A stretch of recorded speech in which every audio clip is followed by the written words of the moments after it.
79-80 ವರ್ಷಗಳ ಹಿಂದೆ ನಾವು ಬಹಳ ಕಷ್ಟಪಟ್ಟು ಒಂದು ಸ್ವಾತಂತ್ರ್ಯವನ್ನು ಮಾತ್ರ ಪಡ್ಕೊಂಡಿರೋದು. ಯಾವ ಸ್ವಾತಂತ್ರ್ಯವನ್ನ?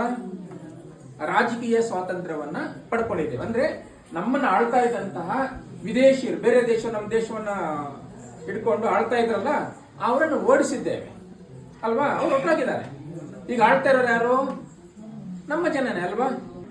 ಸ್ವಾತಂತ್ರ್ಯ ಹೋರಾಟದಲ್ಲಿ ಬರೀ ಗಾಂಧಿ, ನೆಹರು, ಸುಭಾಷ್ ಚಂದ್ರ ಬೋಸ್ ಅವರು ಮಾತ್ರ ಅಲ್ಲ, ನಿಮ್ಮ ವಯಸ್ಸಿನ ಮಕ್ಕಳು ಕೂಡ ಸ್ವಾತಂತ್ರ್ಯ ಹೋರಾಟವನ್ನ ಮಾಡಿದ್ದಾರೆ.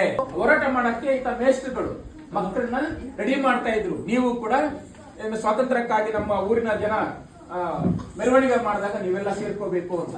ಸ್ವಲ್ಪ ದೊಡ್ಡವರಾದ್ರೆ ನಾನು ಶಾಲೆಗೆ ಹೋಗಲ್ಲ, ನಾನು ಸ್ವಾತಂತ್ರ್ಯ ಹೋರಾಟಕ್ಕೆ ಅರ್ಪಿಸ್ಕೊಂಡ್ ಬಿಡ್ತೀನಿ ಅಂತ ಹೇಳಿ ಕಾಲೇಜುಗಳನ್ನ ಬಿಟ್ಟು, ಮತ್ತೆ ಕೆಲವರು ಕೆಲಸ ಮಾಡ್ತಾ ಇದ್ರು ಲಾಯರ್ಗಳಾಗಿ ಅಥವಾ ಬೇರೆ ಬೇರೆ ಹುದ್ದೆಗಳಲ್ಲಿ ಕೆಲಸ ಮಾಡ್ತಾ ಇದ್ದಂತವ್ರು ಕೂಡ ಕೆಲಸಗಳನ್ನೇ ಬಿಟ್ಟು ಅವ್ರೇನ್ ಮಾಡಿದ್ರು? ಸ್ವಾತಂತ್ರ್ಯ ಹೋರಾಟಕ್ಕೆ ಧುಮುಕಿದ್ರು. ಅದಕ್ಕೆ ಒಂದು ಎಕ್ಸಾಂಪಲ್ ನಮ್ಮ ಜಿಲ್ಲೆಯವರೇ ಆಗಿರ್ತಕ್ಕಂಥ ಕೇಸರಿ ಕೇಳಿದ್ರಲ್ವಾ? ಸ್ವಾತಂತ್ರ್ಯ ಹೋರಾಟದಲ್ಲಿ ಭಾಗವಹಿಸಿದೆ. ಯಾಕೆಂದ್ರೆ ಅದು ನಮ್ಗೆ ಬೇಕೇ ಬೇಕಾಗಿತ್ತು. ಯಾಕೆಂದ್ರೆ ಹೆಚ್ಚಿಗೆ ಅವಮಾನ ಮಾಡ್ತಿದ್ರು ಬ್ರಿಟಿಷರು. ಬ್ರಿಟಿಷರು ಸುಮ್ಮನೆ ಓಡಿಸ್ಲಿಲ್ಲ. ಅರ್ಥ ಆಯ್ತಲ್ಲ? ಈ ರೈತರು ಇರ್ತಾರೆ, ಮಳೆನೇ ಆಗಿರಲ್ಲ, ಬೆಳೆನೇ ಆಗಿರಲ್ಲ, ಆದ್ರೂ ಕೂಡ ಭೂಮಿಯ ಕಂದಾಯವನ್ನ ಕಟ್ಟಬೇಕಾಗಿತ್ತು. ಇಲ್ಲ ಸ್ವಾಮಿ, ಬೆಳೆನೇ ಆಗಿಲ್ಲ, ನಾನು ಕಟ್ಟಕ್ಕೆ ಆಗಲ್ಲ, ಮುಂದಿನ ವರ್ಷ ಕೊಡ್ತೀನಿ ಅಂತಂದ್ರೆ ಇಲ್ಲ, ಕಟ್ಟಬೇಕಷ್ಟೇ. ಅವ್ರನ್ನ ಓಡಿಸಿದೀವಿ.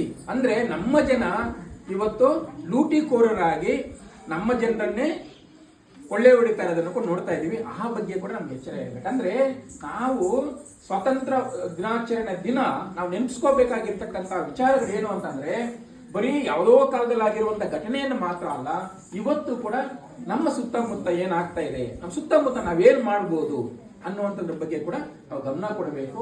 ಆತರ ಗಮನ ಕೊಟ್ಟಿಲ್ಲ ಅಂದ್ರೆ ಈ ಸ್ವಾತಂತ್ರ್ಯ ದಿನಾಚರಣೆಗೆ ಏನು ಅರ್ಥ ಇಲ್ಲ.